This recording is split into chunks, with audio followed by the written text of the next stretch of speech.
एक होती है शिक्षा और एक होती है दीक्षा।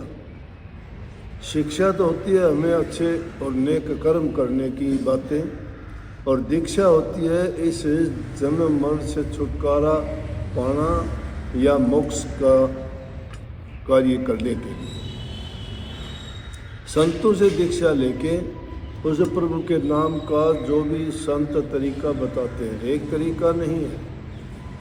कोई जप बताता है, कोई तप के रास्ते खोज करता है, कोई योग के द्वारा करता है, कोई ज्ञान मार्ग के द्वारा उस पर जाना चाहता है, कोई अपने आप को यज्ञ हवन पूजा पाठ मंत्र उच्चारण के कारण कहता है कि हमारा जीवन या अच्छा होगा, उनका परिणाम अच्छा मिलेगा, स्वर्ग वैकुंठ मिल जाएंगे। इसमें कोई संदेह नहीं है कि जैसा काम करते हो जितना उस काम करने का फल है वो मिलेगा। यज्ञ करने का फल है वो यज्ञ जितना अपना फल है वो देगा। अगर जब तप करते हो तो जितना उनका है, देखो ऋषियों की कथाएं सुनते हैं कितने तप करने से उस वैकुंठवासी हुए, साधना करने से ऐसे ऐसे उन्होंने यज्ञ हवन पूजा पाठ किए कि इंद्र तक का सिंहासन डोल गया। इंद्र को भी ये खतरा हुआ बार बार के ये अगर तप करके मेरे पास यहाँ पहुँच जाते हैं तो मुझे छोड़ना पड़ेगा। इसलिए उनकी दौड़ जहाँ तक होती है वो उतना ही फल देते हैं।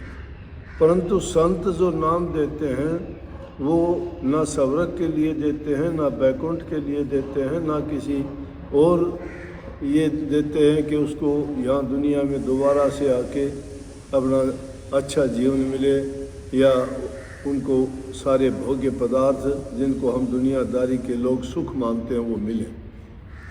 बल्कि संत तो कहते हैं कि संसार के जितने पदार्थ हैं और जिनमें हम सुख खोजने का प्रयास करते हैं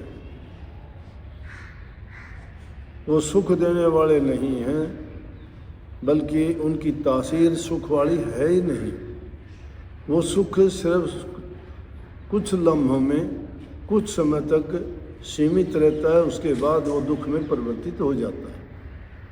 सदा जो सुख और आनंद अगर लेना चाहते हो तो वो संतों द्वारा सुझाया गया नाम, और नाम के द्वारा नाम भक्ति, और नाम भक्ति कमाने के लिए गुरु की भक्ति। और गुरु भक्ति में गुरु कहता है सबसे प्रथम है सेवा भक्ति। और सेवा की शुरुआत कहाँ से? घर से होती है। जो माँ बाप की बूढ़े बुजुर्ग की इज्जत कदर करना, उनकी बात उनकी शिक्षा का पालन करना, अच्छा बर्ताव करना। घर में जो सेवा करता है, ज़बान से जो मीठा बोलता है,